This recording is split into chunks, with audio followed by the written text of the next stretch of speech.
Hey everyone, welcome to the Nest Podcast, where we discuss health, wealth, real estate, and life. Today's guest has traveled all the way from West Texas. Welcome, Reannah Glover, founder and president of the Real Time. Yes, Reannah, thank you so much. Oh, I love to come to Louisiana, though. My heart is in Cajun country, so anytime I can leave West Texas, I come over. So, founder of an app. Yes. The Real Time app. Mm-hmm. What is that? It is the ultimate transaction management software for realtors today. So realtors will subscribe to Real Time and they will work their whole transaction from the very start to the end and then past that. So it's going to organize their clients, their transactions, and all those things.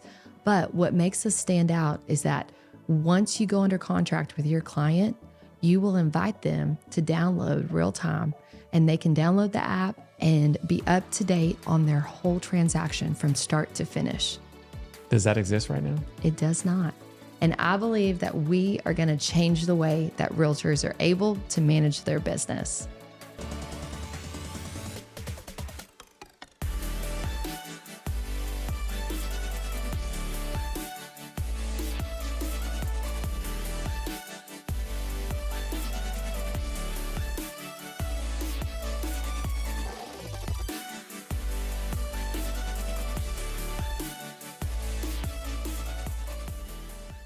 My mom's a big hippie, like I said, and she loves Stevie Nicks. So the song Reannah is where she got the name from. The origin of your name is from a Fleetwood Mac song. Oh, yeah. Nice. She looks like Stevie Nicks, too. Just a Cajun version. What about the voice? No voice. No. Just artistic. I can't sing either. No, I know. Are you a big music fan? I love music. Yeah. I love the arts. So. Okay. I came to the realization I've always liked music. Mm-hmm. Never played it. Love to sing it. Can't sing it well. I know the words. But I've come to the realization in the last probably 10 years that because I was an 80s guy, Oh, yeah. old music, if it was current, like, and it was on the radio and we were hitting play record on cassettes or buying CDs, it would be the Eagles and Fleetwood Mac. I almost can't change any of their songs. No, did you see the documentary of the Eagles? I haven't. It was one of the best I've ever seen. What platform?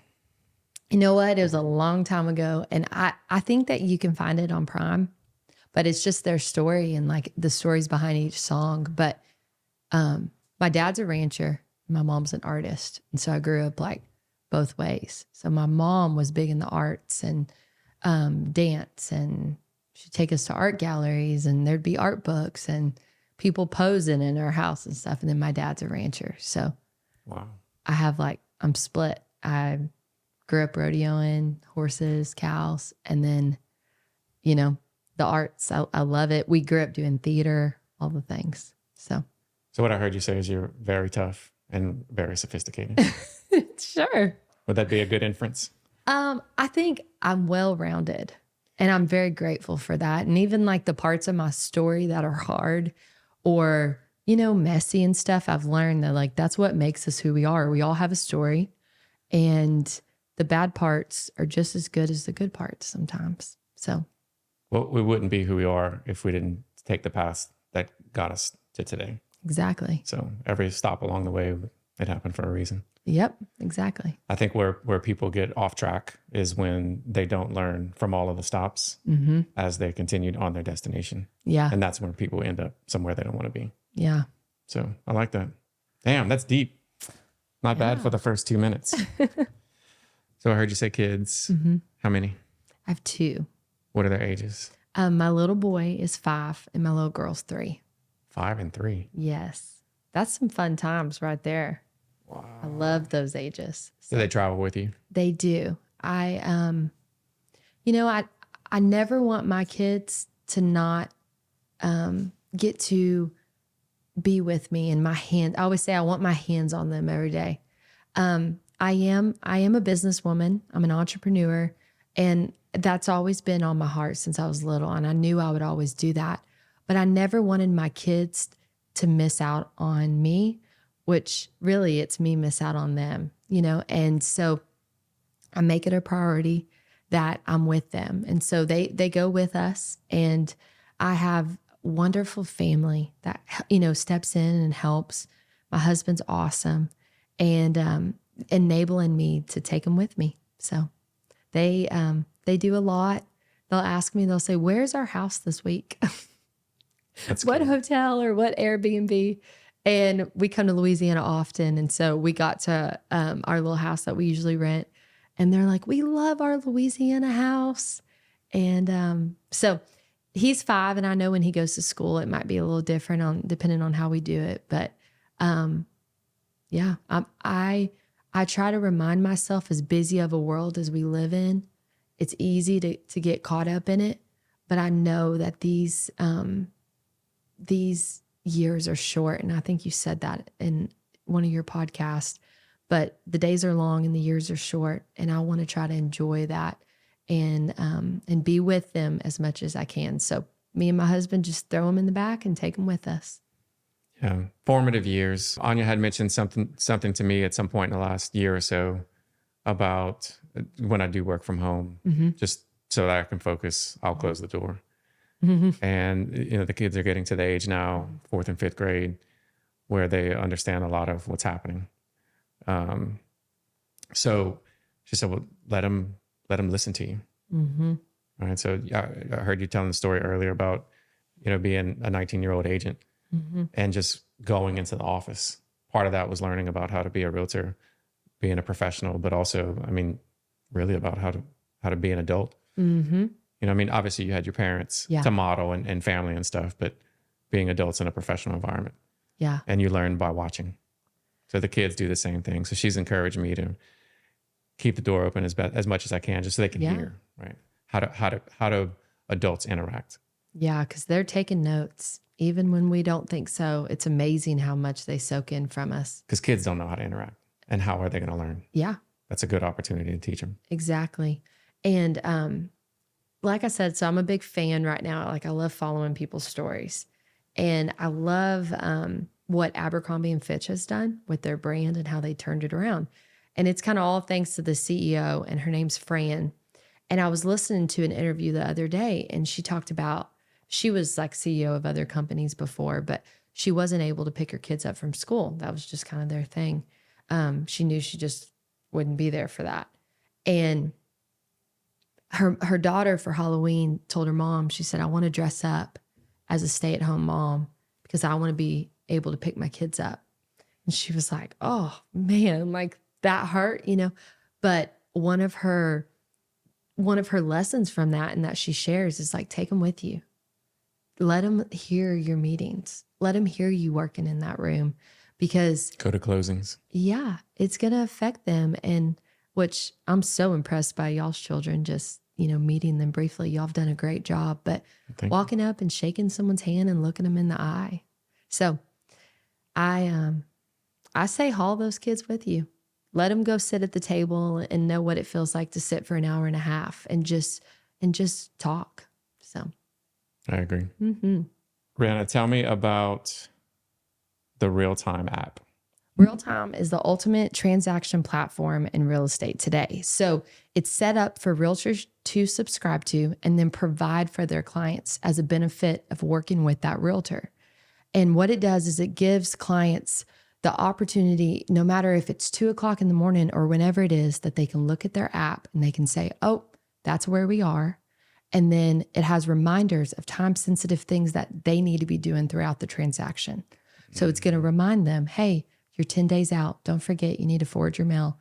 Hey, you're 5 days out. Schedule your utilities." And so just like we all know in real estate, I'd print things out. I'd remind my clients to do certain things, but they have so much going on. And so they would say, "Oh my gosh, Reannah, I know you told this to me, but I cannot remember. What am I supposed to be doing right now?" And I had this moment of just that I can track a package being made from the label all the way to my front door. We can track our pizza being made, our food being delivered, but we can't track a real estate transaction. And I wanted to change that. So you had an aha moment after a decade of being a realtor, leading a team. I know you traveled a good distance to come on the show today. West Texas. I'm from Midland, Texas. Midland, Texas. A little big town. Wow. Yeah. I watched a few of your videos on Instagram, and obviously I'm in real estate as well, so I kind of understood the premise of it. I blacked out a little bit because you talked about tracking pizza, and then I started thinking about pizza. So if anything, that would be a good hook for people who like that. You were 10 years in. I started very young. Super busy. You had a team. So you had your own stuff to deal with. You had your team stuff to deal with. At what point did you have the bandwidth were you dreaming one night? Were you sitting out on the patio having a cup of coffee or a beer? Was there a specific, like, one major catalyst that set fire to the inspiration behind that? Yeah. So like I said, I probably had the idea about 4 or 5 years ago, and I would look and I'd research software, and I thought somebody's got to create something better. Cause I was frustrated on the client side, but I was just as frustrated on the software that I was being offered as a realtor to manage my transactions. Cause I would have to use 4 different softwares to get one thing done. Right. And e-sign, point of sale, and you would CRM. use like this CRM, and then we use checklists. They had to talk to each other. Yeah. And so we'd have to go into this checklist. We'd have to keep our documents here. And it was just, I miss the days of opening a paper file and seeing my transaction. Sure. And so I wanted that feeling. And so I had the idea years ago, but I didn't know anything about tech. I didn't know anyone in tech. And I thought, man, I'm going to send this out to the universe. I hope somebody creates this. They need to. And no one did. And then about 2.5 years ago, I was with one of my really dear friends. And she's one of those friends that everybody needs. She's like that person that's going to build you up. And we were talking about cool apps, and it was late one night, and we own a cowboy hat store together in West Texas. So I grew up ranching, she did too. And so we love our Western heritage. So I'm a partner in that. And we were actually in the hat store talking, and I said, I had this idea a long time ago for people to be able to track their real estate transaction. And she said, oh my goodness, Reannah, you need to do that. Why not you? Why not me? Yeah. And I said, but I don't even know who to call to start. You know, I don't know if an app costs 50,000 or $1 million. Like what? I don't know what that looks like. And she said, I know someone that you need to talk to.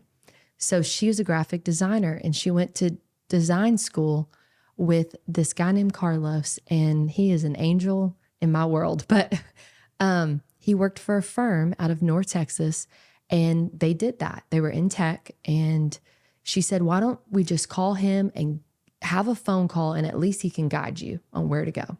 So he was in VC, like venture capital. He was in product and software development. He was in He was an angel investor, like development. No, he was in development, and he was a designer. Okay. So he's a graphic designer, but then was in development. They would, develop apps and different things. And he worked at a big agency that they kind of were a one-stop shop. And so I had a phone call with him, and he said, I think, we actually would be able to do something like this. So we set up another Zoom meeting, and the company manager was like, yeah, we'd like to talk to you. So they said, come on up, and we want to meet with you. And I didn't know if I was going to someone's garage. Like, right. And truthfully, I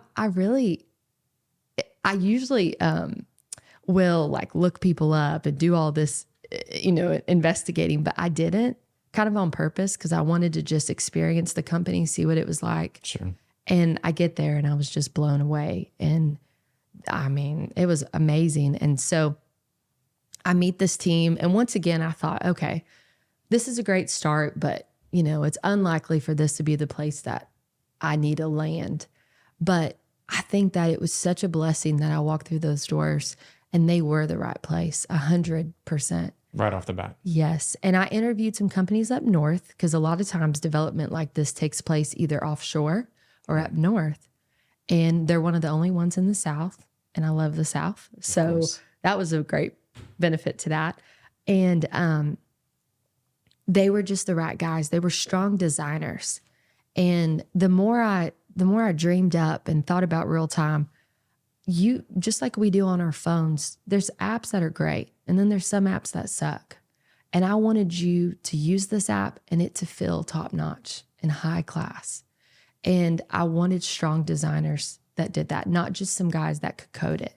Sure. And so I ended up hiring that firm. I went out, I raised the money. And my first investor that I talked to ended up taking it all. And then it started about 2 years ago. Wow. So, yeah. I've learned a lot. I had no idea. And oh, it's a whole nother world. Oh my gosh, it is. And you probably have a little bit of experience just seeing tech is fascinating. It really is. And how the creation of it and all that goes into it. Yeah. The meetings. You mentioned having a Zoom call. I'm sure I'm like I'm a sure you've had professional. like 70 of them. When I started, I was like, okay, I mean, I know what Zoom is. Now I'm like, this is my life. So the first try. I was thinking you were going to tell me that you took it as kind of like a dry run, right? Like let me mess this up a couple of times before I go and figure it out. Yeah. So they were on board, but you still had to find a way to pay for it. Mm-hmm. Gotcha. Yep. And then you knocked it out. You hit a home run on the first try with that. Yep. My first investor took it all. Wow. From a PowerPoint. So I'm very blessed that he believed in me. Someone you knew or someone that you got connected with through Spheres for the people at the... Yeah, it was someone I knew for the first one. No way. Mm-hmm. And I had a list because I thought I'm going to probably have to go talk to about 20 people. I would have thought more than that. Yeah, I wasn't sure. That was the A list. I didn't know if I was going to have to keep going, but he said, I think this is a great idea, and believed in me and said, let's do it. And don't sell anymore unless you want to sell it to me. So I'm grateful for that. Nice. Mm-hmm. So you're batting 1,000 across the board. First developer, first investor. Yeah. And there's only one way I can explain that, but I pray a lot, and I believe that it was answered prayers. Oh, 100%. Mm-hmm. And meant to be. Yes, sir.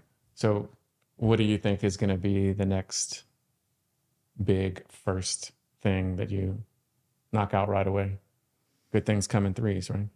Yeah, I'm pretty focused. So we launched on September 5th right now. But the cool thing about tech is there's so much to come. So sure. I have now started to build a team in-house with Real Time. So we have our own developers and our own designers. And right now it's our next big thing is we're going to go to the National Association of Realtors conference. And we just, with this company, one thing that I feel like tech missed, and I always felt like they were developing software and never asked a single realtor, like, hey, what do you want here? What do you want to see? And so I took my experience and implemented it into Real Time. But I want to hear what the other realtors want, because like, working with realtors, we do so much and we wear so many hats, and you're being pulled so many different directions. And I feel like tech left us behind, and you've got this and that, but they're missing, like, what can we do to make the life of a realtor better? Because if she has kids or she's volunteering, I mean, you do one thing and then you put this hat on and you swap back and forth, and we're always on the go. And so I felt like there should be one place for that realtor, just like the client, that benefits their life. And so the feedback of the realtors that are using it right now is so valuable to us. And we want to continue to grow and add value to the whole real estate community. I think you should, when you talk to the realtors, you should, as a selling point, they could say, well, hey, because you get interviewed, right? Are you a real-time agent? Or are you working with a real-time agent? Yeah, because we are the first. And it'll create a conversation. Yes. What do you mean? Is that something that I need on my team that I don't know about? What is that? Yeah. And then it'll just start good conversations. Of course. And when you sit down with your clients in your listing appointments or a buyer's appointment, and you say, hey, when you work with me, I have an app that you can download that's going to help you throughout your whole transaction. And there's no one else that's doing that right now. We're the first. Very cool. It does store documents. It does. It does. Forever. So they download the app, and that's kind of, is it kind of, so you have intra contract timelines. Sounds like you have some post-close stuff where the automations, as long as your inputs are good, here's where we start. Here's the date of closing. That sets off some triggers after, like, did you do homestead exemption? Did you change over? Like, is that? Yeah. So the realtor can begin to use it at the very first of the relationship. So they can add in. So that's the buyer agency agreement right off the bat. Oh yeah. You Yes, didn't it forget is. that People part, don't forget. Okay. But yeah, so you could add them in as a prospect, because I struggled with that. And there would be these, very detailed, extreme CRMs. Sure. And I always said, I'm going to use that. But you don't. But by the time I would put notes in my phone, because when I ran into an agent at the grocery store and they said, hey, I have a great new listing coming up. Do you have anyone? In my brain, I'm like, and I wanted just a quick place. And so in real time, you can see it quickly. It tracks those prospects. It's not going to let you put the name of the dog in or all that. It's not extremely detailed, but it's your main stuff. And it asks you, what are they looking for? What area? So it starts there. And then once they find a house, they add a contract to it. And then they work their whole transaction through it. It has a checklist that moves through the whole process.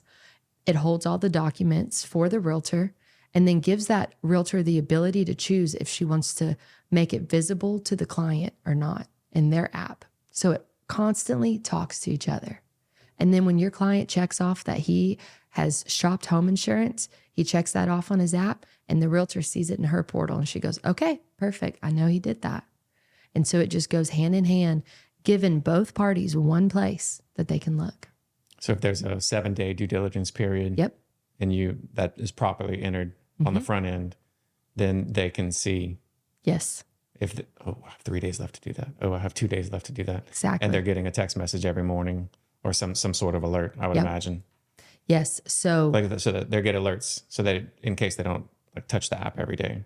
yeah. So right now our app is web-based. And so it goes through Safari, but we're going to be on the Apple platform hopefully in January, very, very first of 2025. So right now your alerts are inside your portal for the client. So when they open it up, it'll say, hey, your home inspection is scheduled for October 5th at 2:00. Do you want to add this to your calendar? Hey, you have 3 days left of your option, and they see it in a live timeline.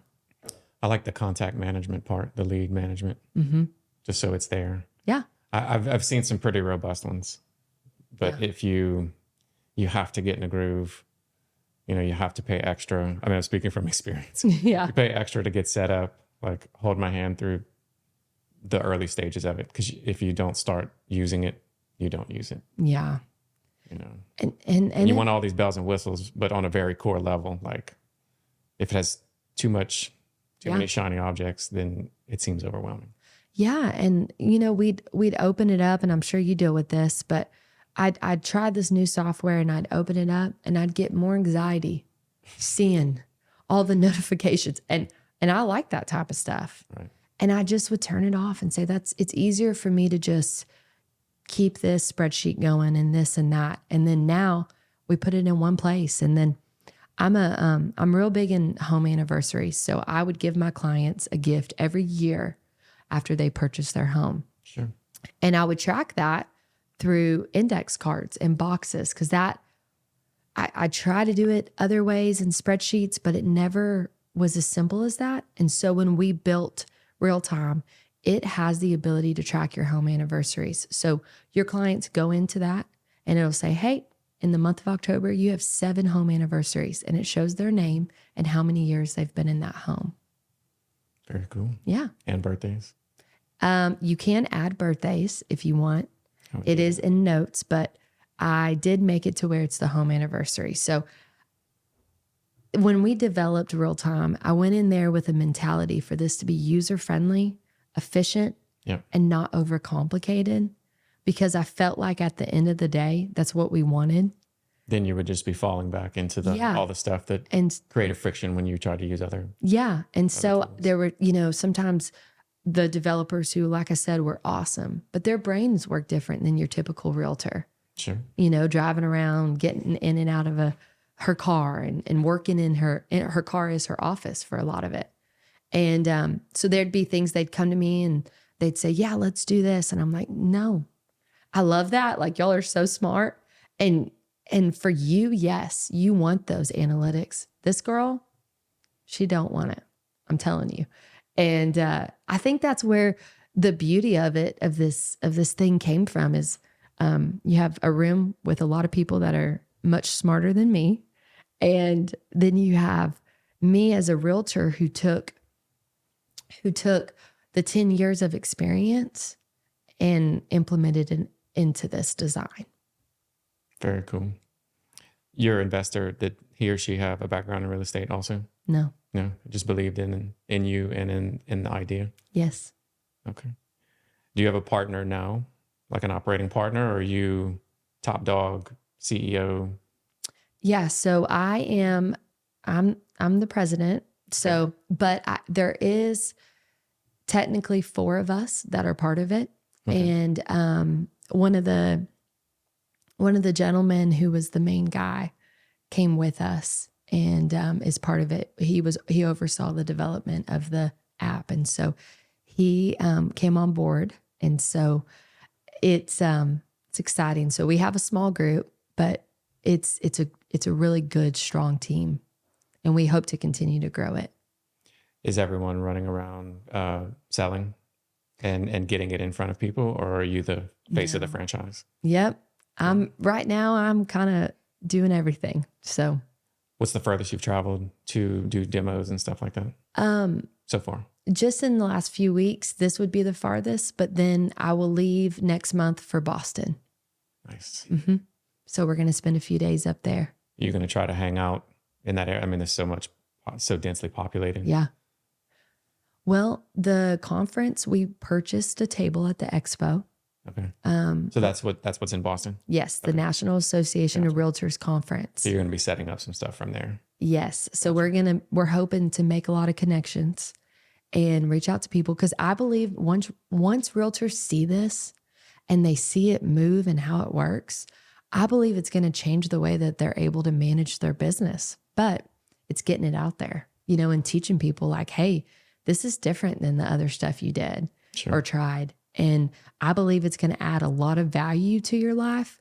And then on top of that, that client has many reasons to keep that app. So it does a couple of things it stores their documents. So anytime, instead of them having to dig through an email, they can go and look in real time, see their survey. Or their big closing folder they get. Yeah, well, yeah. Now it keeps it on their phone. It does. And then it also has the ability that they can see their realtor's preferred vendors. So the realtor has the option to add in on her portal her favorites. So it might be her favorite landscaper or painter or carpet cleaner. So anytime the realtor wants to go and look at what their agent's preferred vendor is, they can go in there. Because I remember moving to a new town, you don't know. Yeah. And, the first person you meet, which a lot of times is your realtor, is the one you ask. And I remember just wanting to know, like, what's a good nail salon? Like, who do I go to? Who's a good dentist? And so we have that there, giving the client always a reason to go back. And every time they open that real-time app, they're going to think of their realtor. Sure. Because that business card, there's like a little virtual business card that pops up every time. And I heard a statistic, and this just imprinted on me so much several years ago. And it had a lot to do with the development of real time. But I heard this in a seminar, and they said they had interviewed a group of clients that were satisfied with their realtor. And almost 90% of them could not tell you the realtor's name a year later. And I thought, man. Isn't that wild? Yeah. You're investing a lot of money with that person. You're in a hardcore relationship a lot of times for a minimum of a month. Yeah. Essentially. Sometimes, yeah, so that's a good thing. Essentially. Sometimes it goes a lot longer, but that was mind blowing to me. And I thought, man, which we're trying to stay in front of them. We're trying to do pop buys, but this helps. That's a high number. 90%. I've seen data from the lending side, and it's 81%. Yeah. 80. Let's see, what was the data? It was something like 81%. 81% of buyers had reported that they were 100% satisfied. Some very high metric with whoever they had financed their home with. Yeah. But only 19%, or maybe a little less. It was around 20. Use them the next time. Yeah. And I heard, and a lot of that is not the fault of the, well, it's 100% not the fault of the client. Yeah. You know, if your ego says, well, how could you forget me? We were tight. But there's no follow-up. No. And NAR published a study. Home anniversaries. Yes. Birthdays, newsletters. Yep. Phone calls. NAR published a study and they said 91% of realtors never contact their client after closing. And it said 88% of clients would recommend their realtor. And when I heard that study of 91%, you think, man, like, is there like a bunch of lazy realtors or, you know, and I thought about that and I pondered on it and I thought, you know what? I don't think it's a bunch of lazy realtors. Yes, there's some, but most of us are hardworking and we're just trying to keep up. And I feel like there should be better tools in place for us. Let it work for you. Yeah. Yeah. So that data is equivalent of a client has $100 bill and your hand's out, but then when they go to drop it, you remove it. That's essentially what's happening. Yeah. Exactly. So it's a thing. I mean, it's probably a thing for most sales professionals, but it's not just a realtor thing. Yeah. But you know, you get that one done and then you're just trying to keep up. Yeah. And Real Time also will ask your client for a review inside of the app. So once it closes the day after, it'll say, hey, would you like to give a review to your realtor? And then that review will hook up to the preferred platform that realtor chooses. So once again, helps and takes off one of the things that you have on your checklist. Do you have the integration to order pizza from the app too, so they can track them? But I love that idea. You should. For the client. Yeah. Right. You could go on there and send it to their house. I mean, everybody loves pizza. Yeah. What would you say has been the most surprising thing in the last 2 years since you were in the hat store? That you've run across? That's a great question. And when I say surprising, something maybe you thought would be hard that ended up being easier than you thought, and something that was very hard that you thought would be easy. I think I've met a lot of really good people, and that happened sooner than you were expecting. I expected that. Tech is scary, you know, and you're breaking into something new and it's a whole world. And I'm not the conventional tech startup girl, you know, from this little small town and, you know, just grew up on a ranch and then just kept going. But I've met a lot of wonderful people. And I think because I surrounded myself with people that were great at their jobs, from the attorneys to the developers, all the things, it's made such an impact on Real Time. Because when you look at it today, I'm very proud of what we have. And this is the MVP, you know, this is the start of it. We have so many cool things to come. But I had this idea in my head and I think it was a good idea, but it was the girls and the guys that took that and listened to me and then made it happen. So what did you think? Would it be easy that ended up being hard?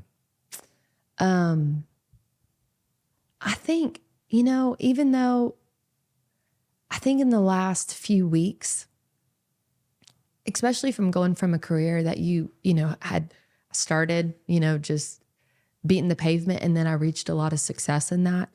I think right now I'm back to cold calling, and I reach out to realtors, and I will tell you that about 99% of them don't call me back.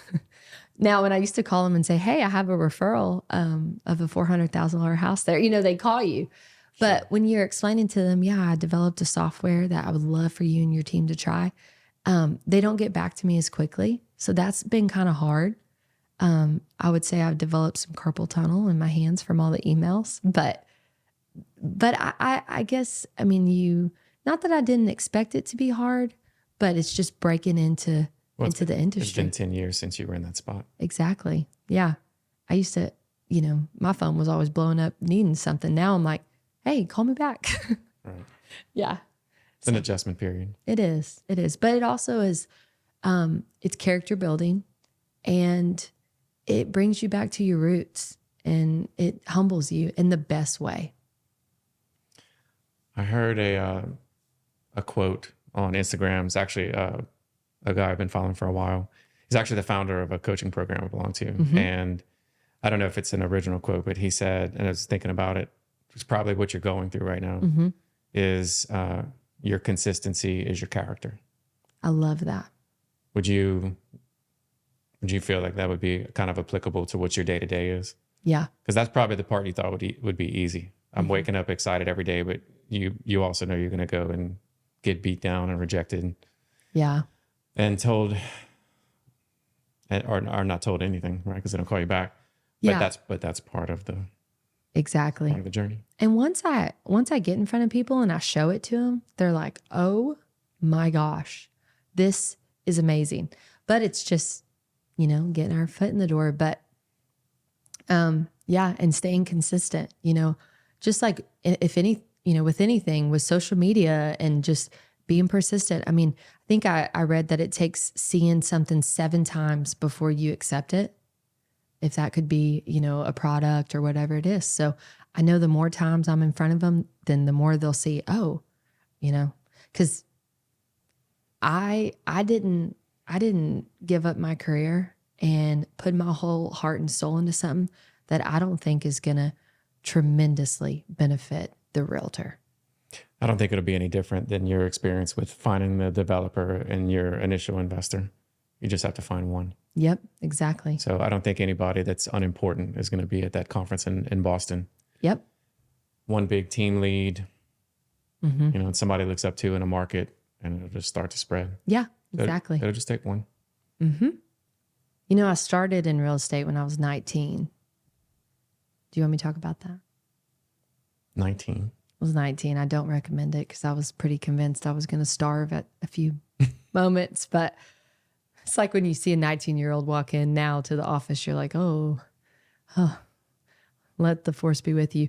But I moved to a new town, and I was actually on a rodeo scholarship, and that's why I went to West Texas. And I was going to college, and I thought, this is great, have a scholarship, but also I'm going to have, I had a college fund and all the things. And then I was in my first semester, and... Did you say rodeo scholarship? Yes, I barrel raced. Stop it. Mm-hmm. Yeah. So... I've never met a barrel racer before. Oh, well, now you have. A lot of them are crazy, but not me. So... Did you use that as a party trick when you would go out and meet new people? Depends on the crowd.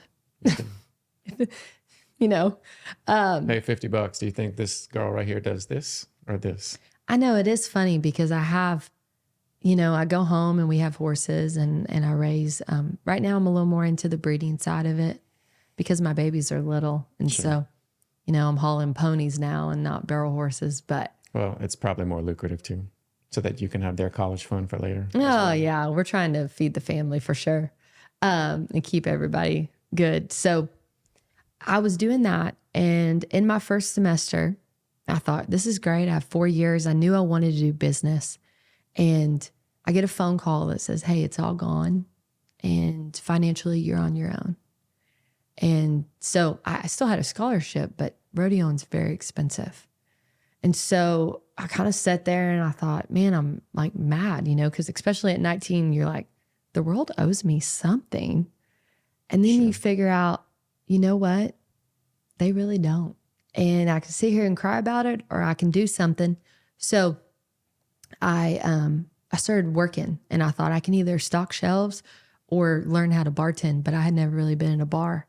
So I learned how to bartend, and I worked, and then I drive an hour back and go to class at 8. And I did that for a semester, and it was very hard. So I realized if I keep doing this, I'm going to be in debt, and I don't want to be in debt. So it was a very hard decision, but I sold my horses and let them go, and then just started working. And I moved to a town, which was about an hour away from the college, which was Midland. I didn't know anybody. And I worked multiple jobs, and I was just hell bent on getting through school. And I met my husband, and we were dating, and he said, "You should think about real estate. I think you would be good at that." And I told him, I said, "Well, that's sweet, but realtors are poor, and I don't want to do that." Because I came from a little town and nothing sold. So the realtors were always poor. And I just thought, no. And well, a lot of people didn't build. And usually if somebody bought something, it's because somebody died. And they didn't pass it down to the heirs. Yeah. And there's like a for sale sign there for like 10 years. Like same house been for sale. Yeah. So your perspective on it was way different from what reality was in other places. And Midland is an amazing economy. Like it's because of the oil and gas and it being the headquarters, it's a blessing to live there. It really is. And so when he said that, I started thinking about it. And a girl I worked with, her mother-in-law was the top agent. So she was hiring like her number 5 or 6 assistant. And I thought, I'm going to go try that and see if I like it. Because I don't want to waste time if that's what I want to do. And so I went to work for her, and one of my jobs was delivering home anniversary gifts, and then her dogs. I was in charge of like taking the dogs places, which was very stressful because those were very important dogs. This lady was definitely the top in the market. She was. She's number one. She still is. Wow. And I drove around, and I was the bottom of the totem pole, but I learned a lot just being in the presence of excellence, you know? And I had never seen anybody buy or sell a house in my family. And so just seeing that was cool. And I realized, oh yeah, like there's 2 realtors in a transaction. Oh, okay. This is when you put the sign out. And not that I learned a lot about how to sell real estate. It was just being around her, and she was very systematic. And so I had promised her that I would work until a certain moment or a certain time. And I promised her, I think it was 6 months. And I said, after that, I might want to go on my own. And she said, okay. And I did. I thought, I'm going to go on my own. And I know she thought this little girl is crazy. And it started, but I worked in a wonderful office. And like you were telling with your story, I was around, everybody was older than me. And I was around such smart, intelligent, good agents. And, you know, like today, there's not a lot of offices, but back 11 years ago, everybody went to the office and everybody had an assistant, you know, and like you went there every day. And so I would learn so much from just being in their presence or drinking coffee in the break room. This is when you were 19, 20 years old. Yeah. And when I started, and then there was a lady who owned the company who just poured into me, and anything she told me to do, I did. And so that's how my career started. And I didn't know soul. Like I said, I didn't go to high school with people. So I was just answering phones, and Zillow and Realtor.com were breaking into the market. And everybody, like the older agents would say, Zillow's the devil. Tell everybody to go to the newspaper, you know?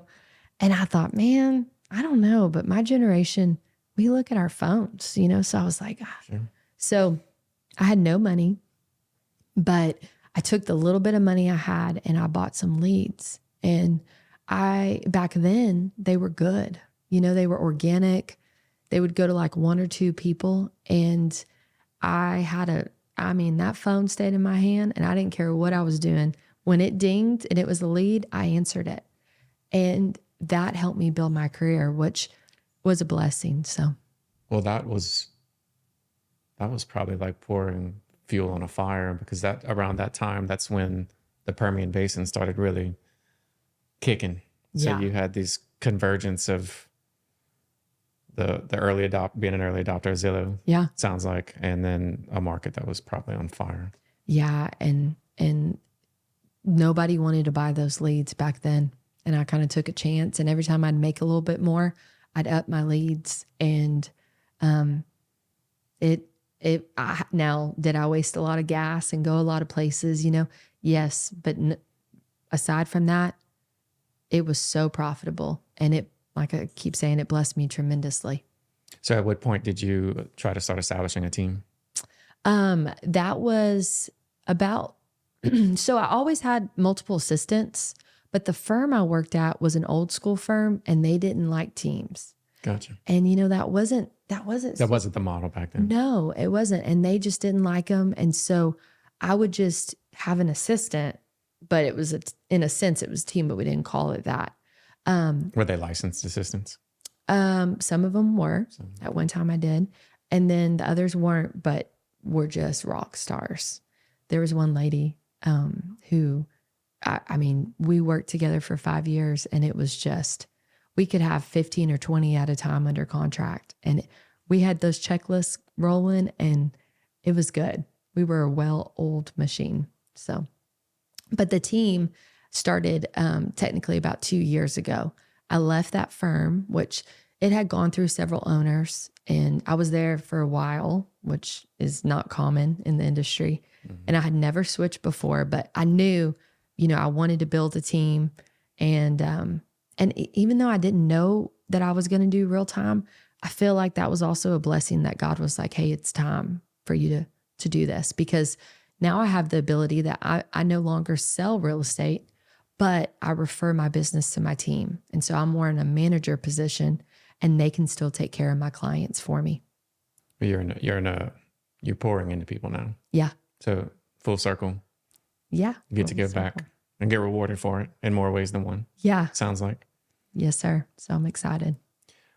When you left the old brokerage to go to the new one, that was probably also a step in your journey you didn't realize that you were taking at the time that was important for later, because it was probably scary to do it. Yeah, it was. To make a big move, but that ultimately probably helped prepare you for the next big leap, which was to get into software development. Yeah.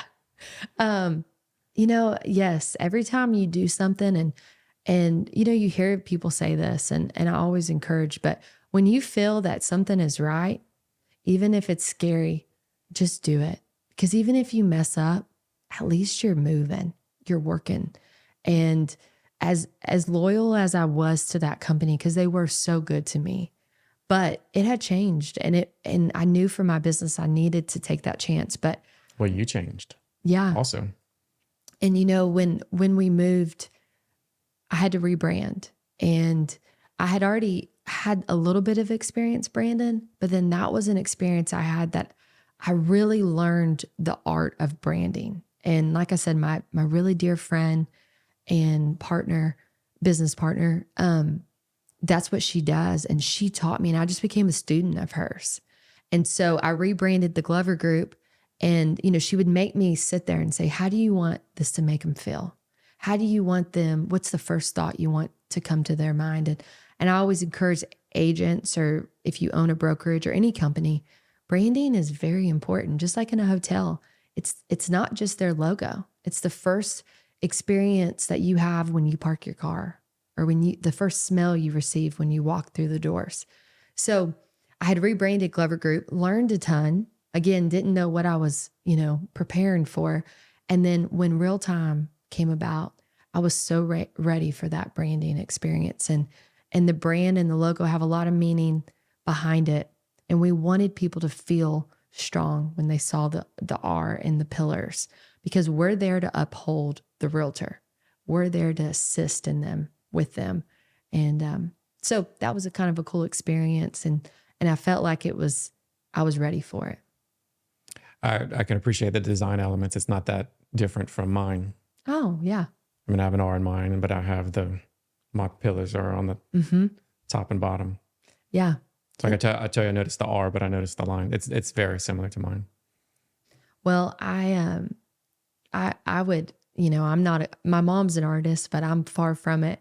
But I had this idea, and it was so ugly that I would draw, but I could see what I wanted, but it was just, and I sent it to my friend Lacey, and she's like, okay. And then here she comes back with something. I'm like, yes, this is it. We're close. And so it was just, us coming together. And then I had, the firm that also was assisting with our branding and all that. So, but whenever we started it, I knew that I wanted her to be in charge of that, because she was the right gal for the job. I like it.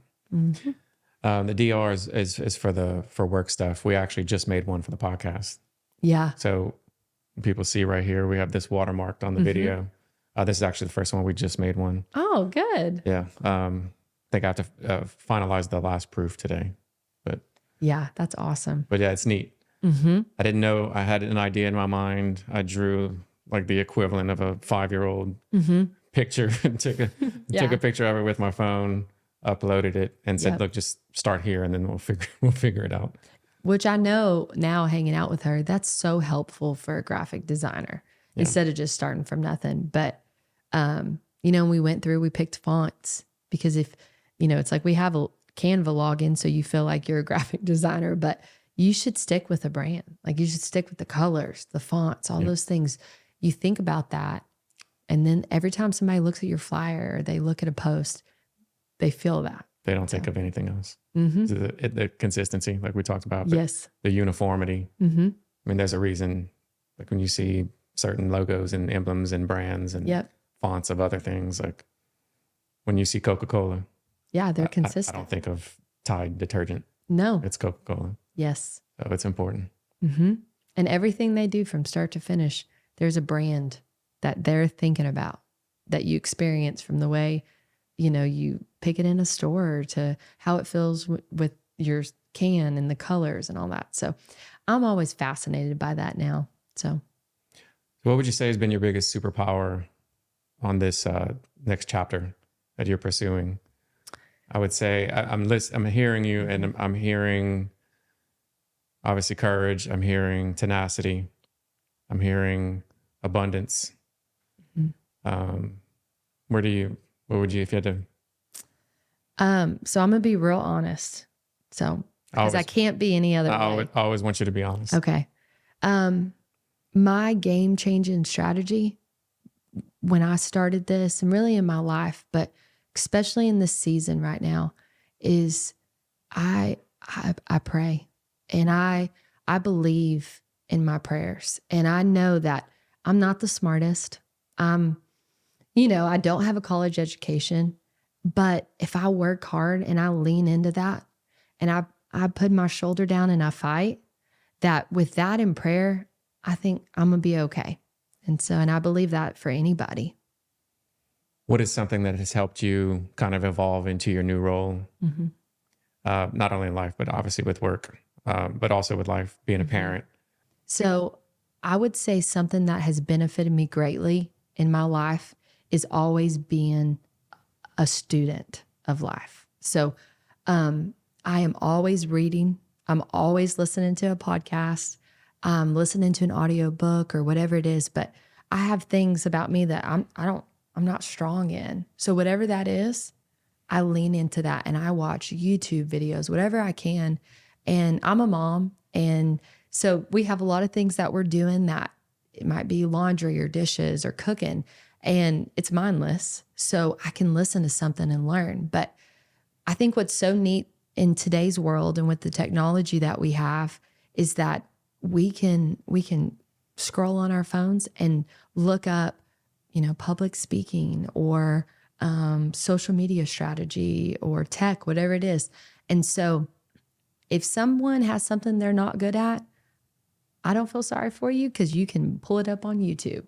So learning, I'm always in the position to learn and be a student of the people around me too. And as much as I love to talk, there's a lot of rooms that you walk in that you shouldn't say anything and just listen to the people. I'm a big podcast person too. I tend to listen to them through YouTube or watch them. Yeah. I know you were saying kind of doing it mindlessly. You were talking about like Spotify, Apple Podcasts, those types of things. Do you follow a lot of different, like listen to those? Do you follow a lot of people on social media as well? Yeah. As far as that self-improvement type of information? Yes. So give me 2 podcasts and then 2 people on YouTube or Instagram that you follow for things that are of interest and benefit. So he's actually a pastor, but he is from South Louisiana and he has a church in Alabama. It's called Church of the Highlands. And I listen to them often. And if it's a sermon or a message, whatever it is, but he teaches so much on just like day-to-day life, if that's how you run your business or your family, or when it comes to parenting. So I listen to Chris Hodges a lot. I'm a big fan of his. Okay. And then is it called the Chris Hodges podcast? It's called Church of the Highlands. Church of the Highlands podcast. Okay. Yes. And then I love this guy. Not that I've always like lived my life by all of his systems, but I love Brian Buffini. I think he's a hard worker and there's lots of things I like. So he has a podcast that I listen to, and it used to be called The Brian Buffini Show, and it's another name and I cannot think of it right now, but it's the Brian Buffini podcast. So I like his podcast a lot. And then people I follow on Instagram that I look up to. Oh, I totally know this one. Okay. I am a huge fan of Sarah Blakely, so she is the CEO of Spanx and the founder. Okay. And her Instagram is so real. And she told herself that I'm not going to put on anything that isn't authentic and makes people laugh. And I think that's so cool in a world that, like we all know, is so fake. Filters. Yeah. Yes. And so when she posts something, it's always funny, but I love Masterclass. So that app, I listen to. I've seen it. Yes. So you subscribe to it? I mean, if you want to learn how to sing, if you're at this point in your life, you decided, I'm going to learn how to sing. Okay. I'm going to do mortgages and I'm going to sing. So you can go on there and you can look up a podcast about, or a masterclass about it. So I love that. But I've watched her masterclass and I've actually watched anything on YouTube that she's in. Okay. So I love Sarah Blakely. And the second person I do like to follow also, and I guess it kind of, you can see my pattern here, is Kendra Scott. So she started with $500 in a bedroom making jewelry. I've heard of her. What is her brand? Kendra Scott Jewelry. The company. Probably bought some. You just don't know it. Who knows? But she started with $500 and she had 2 young kids and she was different. And she, and they bring a lot of not just trying to be masculine, but they bring the female into this role of leadership, and they don't lose that kindness. And I think it's so powerful when the female and the male, both of those traits come together. So those 2 girls I look up to and I love following them, and the content they put out is really good. And Sarah, if y'all don't follow her, she is hilarious and she is always making fun of herself, and they both have built $1 billion brands. So nice. Mm-hmm. What about books? Ooh, man. Those are hard to read when you're doing laundry and driving hours and hours and hours for work and flying. No, I try to make myself read because when I was young, I struggled with words, with mixing them and flipping them. And so, I would tell my dad, like, Dad, I need help, or if that, because a lot of kids, if it's medicine or whatever it is, and he would say, whatever you're not good at, lean into that. So if I read, the more I read, the better my words are. So I try to make myself read, and it is hard because it's easier sometimes to scroll on your phone at night. But if it's in the bathtub or, if I have a moment, I try to make myself do that. But I really have loved Robin Sharma, and he wrote the 5 a.m. Club. Have you ever heard of that? I haven't. And right now I'm reading the book, The Monk Who Sold His Ferrari. And it's just about what matters in life. And, we're all in this rat race. We're all chasing, but the blessings and what's so valuable is our family, our loved ones, and making this world better than what we found it. I have a long list of ones that have kind of accumulated just through absorbing content. Yeah. Okay. If you do anything, read this book. Yeah. I learned 80% of what I know and how I am and what I do from these 3. So I have this list. Okay. So can I ask you, what's your favorite? I haven't bought your any. top 2 favorites? Podcasts, books. Do you like to read? Not for fun. Okay. I like to read to learn. Yeah. I'm like that too. So I was a movie. We talked about music earlier. I was a big movie, music, TV, sports. Mm-hmm. I didn't enjoy reading, but I started reading a lot a couple years into my 30s. So have you read Green Lights by Matthew McConaughey? I have not. Okay. Fabulous. So good. Because I love biographies too, but that was a wonderful one. And just about like life and how it's messy. But what's messy is what makes us. And our stories are what's so cool about people is hearing about them, just like what you're doing today. So. And he's also from Texas. Yeah. When you were reading it, were you reading it in his voice? I did listen to that audiobook because he's such a character. Before or after? So like you read it once and then you did the audiobook? I listened to the audiobook on that one because everybody said he reads it, you've got to hear it. And I was crying, laughing. It is so good. And everybody who I know who's listened to it has loved it. So he's a good storyteller. Mm-hmm. He is. Also, where I saw the masterclass subscription that you have for all the, are they videos or are they audiobooks? They're both. They're they both. Can be Okay. either. I only see the ads. The one that made me think of it, I've been seeing one lately, which I think if you haven't watched it or listened to it yet, that would be helpful for you as you kind of get out and spread the word about the real-time app. Is there was a gentleman who talked about storytelling. And so, you can't do anything if it's not compelling, if there's not a story. Of course. Yeah. So I guess I could end with that. I'm glad you came. Thank you. Because it's different for you to just tell people, but in this format, you told your story. Yeah. About where you started, where you were, where you are, and where you want to go.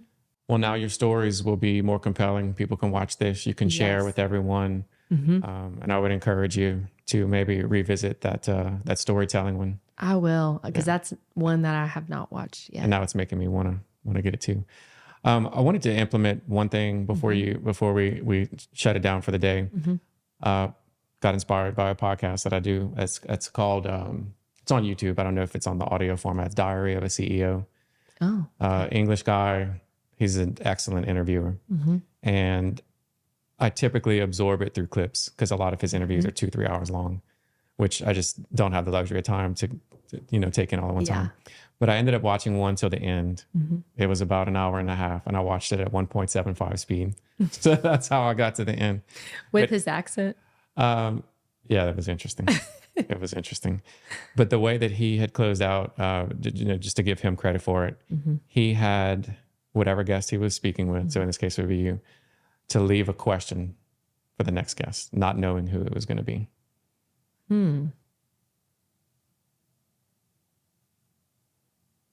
The first thing that comes to mind is what makes you, you. Which goes back to the people, like their story. Like, what's their story? How'd you get here? Probably in about 45 minutes, I'll have a great thing. But I want to say, what makes you, you? What makes you different? What got you where you are? Okay. Is that good? That's what I'll do. Okay. All right. Thanks for coming on. Thank you so much. I enjoyed this.